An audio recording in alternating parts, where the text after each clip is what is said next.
मेरे को तो इंडिया में पैसे कहाँ कहाँ पे बनेंगे, कौन से 3-4 बिजनेसेस में पैसे बनेंगे? यार टीयर 2 टीयर 3 में सबसे पहले तो आप कंज्यूमेबल ब्रांड खोलो, फूड, न्यूट्रिशन, प्रोडक्ट, स्नैकिंग, इसमें मेरे को लगता है अभी भी बहुत जूस है, बहुत पैसा है, ठीक है। बनेगा। दूसरा लगता है 100-200 करोड़ की कंपनी बनेगी बड़े आराम से, बहुत आराम से।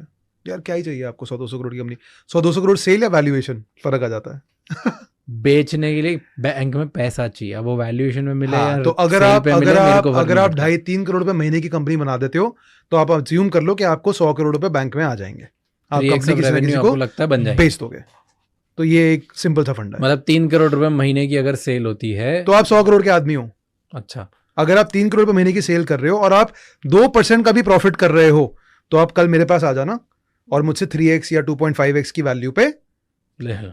पैसे ले लो। अगर आपकी इंडस्ट्री में मेरे को इंटरेस्ट होगा तो दे दूंगा। बिल्कुल दे दूंगा, 100%। राइट, तो अब सबको पता लग गया 100 करोड़ रुपए कैसे कमाने हैं, ठीक है।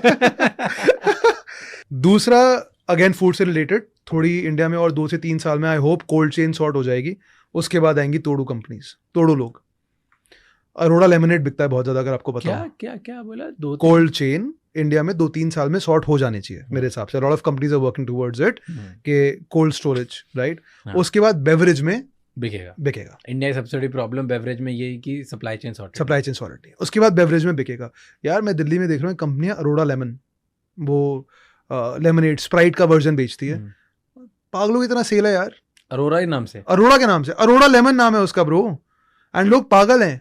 तो आने वाले टाइम में लोग जलजीरा, ये वो बहुत सारी चीजें लॉन्च करेंगे। मतलब इंडिया की लोकल ड्रिंक्स बिकेगी, लगता है 100%। मतलब एक जगह पेप्सी बिक रही है, पेप्सी के साथ 10 रुपए का कैन, अगर पेप्सी का 20-30 रुपीज़ का जो भी कैन है पेप्सी का, उसके साथ एक अरोड़ा लेमन का कैन भी बिकेगा। बिल्कुल बिकेगा, क्योंकि हम आत्मनिर्भरता पे भी जा रहे हैं, हम स्वदेशीनेस पे भी जा रहे हैं, हम बहुत सारी चीज़ों पे जा रहे हैं। और जितनी अवेयरनेस फैली जा रही है ना यार, मुझे आई थिंक कोक या पेप्सी पिए हुए 1.5 साल हो चुका होगा।